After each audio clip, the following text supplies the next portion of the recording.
Hello everyone. आज मी असं सहज चिवडा बनवला, तर त्याचं मी रेसिपी शेअर करते. बरेच लोकांनी, माझी फ्रेंड असते लंडनला, स्पेशली मी तिच्यासाठी हा व्हिडिओ बनवला आहे.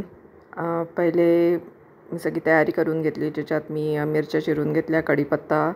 नंतर मी आता ही मोठी कढई ठेवलेली आहे आणि त्याच्यात हलकंसं तेल आणि मीठ घालून पहिले मी पोहे नीट व्यवस्थित भाजून घेते, कारण त्याच्यामुळे ते क्रिस्पी होतात. कारण मी उन्हात घालत नाही, कारण माझं खूप प्री प्लॅन नसतं हे. खूप वेळेवर असं मी जेव्हा ठरवते तेव्हा मी जनरली असं करते. त्याच्यामुळे ना ते खूप क्रिस्पी होतात आणि तुम्ही पण ट्राय करा. त्याच्यामुळे त्या पोह्यांना पण चव येते, हलकंसं मीठ टाकलं त्याच्यात की.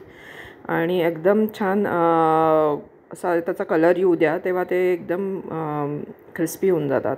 नंतर याच्यात इथे मिरच्या आहे, कढीपत्ता आहे, डाळं आहे. तुम्ही दाणे आणि खोबरं पण टाकू शकता. मग तीळ, खसखस, पूर्ण धणे आणि बडीशोप एवढं मी त्याच्यात घालते. आणि म्हणजे बडीशोपेनी आणि धण्यानी खूप छान फ्लेवर येतो ॲक्च्युली त्याचा. मग आता मी ते पोहे माझे भाजून झाले आहेत, तर मग मी ते काढून घेतले आणि आता त्याच्यामध्ये फोडणीसाठी तेल घेऊन मोहरी टाका आणि मग कढीपत्ता आणि मिरच्या. आणि कढीपत्ता आणि मिरच्या व्यवस्थित फ्रायच करून घ्या त्याच्यामध्ये, कारण जर ते कच्चट राहिलं तर नंतर चिवडा नरम पडतो.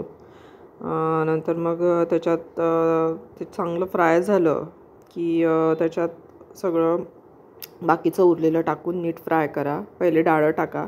दाणे असतील तर दाणे पहिले टाका, कारण दाण्याला बराच वेळ लागतो हे व्हायला. नंतर हे हिंग टाकलं आहे मी त्याच्यात.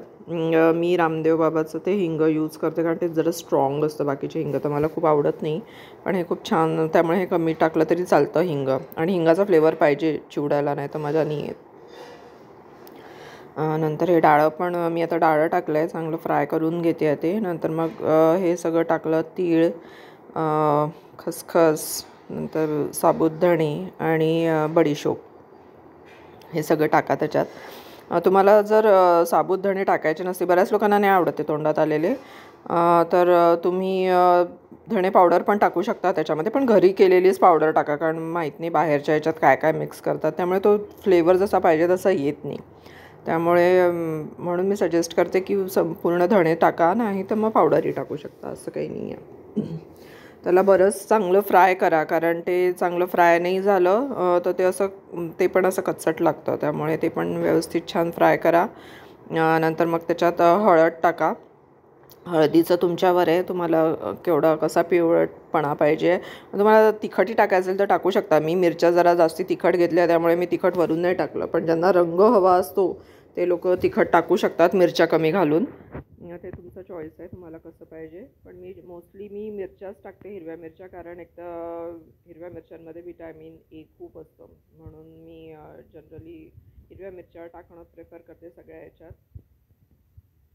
नंतर मग त्याला पोहे टाकून ते छान मिक्स करून घ्या. पोहे तुमचे ऑलरेडी इतके भाजलेले छान असतात की पुन्हा याच्यासोबतही भाजा, याच्यासाठी की मग तो फ्लेवर त्याच्यात पूर्ण छान उतरतो. मी हे टाकल्यानंतर मी भरपूर वेळ भाजते तो चिवडा, कारण मला जेवढा क्रिस्पी तेवढा आवडतो, सगळ्यांनाच तसाच आवडत असेल नक्की. नंतर मग आता मी त्याच्यात यावेळेस मी मुरमुरे टाकते. जनरली मी मुरमुरे टाकलं तसं नाही आहे, पण यावेळेस मुरमुरे होते तर मुरमुरे पण टाकले.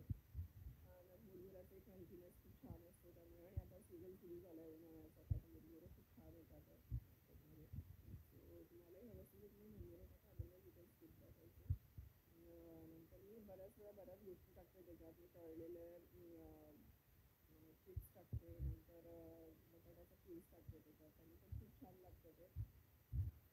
वेगळं फ्लेवर येतो त्याने याच्यात. आता हे मी छान मिक्स करून घेतलेलं आहे. बघा, हा असा छान तयार झालेला आहे. अजून त्याला पूर्ण मुरमुऱ्यांना लागायचा आहे तो मसाला, त्यामुळे तो पूर्ण लागेपर्यंत त्याला मंद आचेवर होऊ द्या. आणि हे सगळं मंद आचेवर होऊ द्या. चिवडा हा मुळातच मंद आचेवर करायचा असतो. नंतर हे सगळं झाल्यानंतर व्यवस्थित सगळीकडनं तो मसाला त्याला लागल्यानंतर आता त्याच्यामध्ये मीठ टाका. नंतर मी फ्लेवरसाठी 2 गोष्टी अजून टाकते, त्या म्हणजे बरेच लोक नाही टाकतात, पण मला आवडतं तो फ्लेवर, म्हणून मी त्याच्यात थोडीशी चवीला साखर टाकते. साखर टाकणं न टाकणं तुमच्यावर आहे, पण मला साखरेची चव आवडते त्याच्यात. साखर असतात पूर्ण साखर टाका, नाही तर मग तुमच्याकडे जे पिठी साखर असेल तर ती टाका, ती लवकर डिझॉल्व्ह होऊन जातं. पण माझ्याकडे आज नव्हती म्हणून मी ही टाकली. नंतर मेन म्हणजे आमचूर पावडर. बरेच लोक सायट्रिक ॲसिड पण टाकतात, पण मी आमचूर पावडर टाकते, कारण एक तर ही माझी घरची केलेली आहे, त्यामुळे तुम्ही पण करून ठेवा. उन्हाळा सुरू झालेला आहे, कैऱ्या सुरू झालेल्या आहे, खुला करून ठेवून द्या आणि घरचीच आमचूर पावडर वापरा बाहेरची वापरण्यापेक्षा. आणि मग अशा पद्धतीने ऑलमोस्ट सगळं माझं टाकणं तर झालेलं आहे. आता त्याला छान भरपूर वेळ हलवा, मंद आचेवर त्याला छान क्रिस्पी होऊ द्या अजून. हे बघा, हा अशा पद्धतीने सगळं टाकून तयार झालेलं आहे.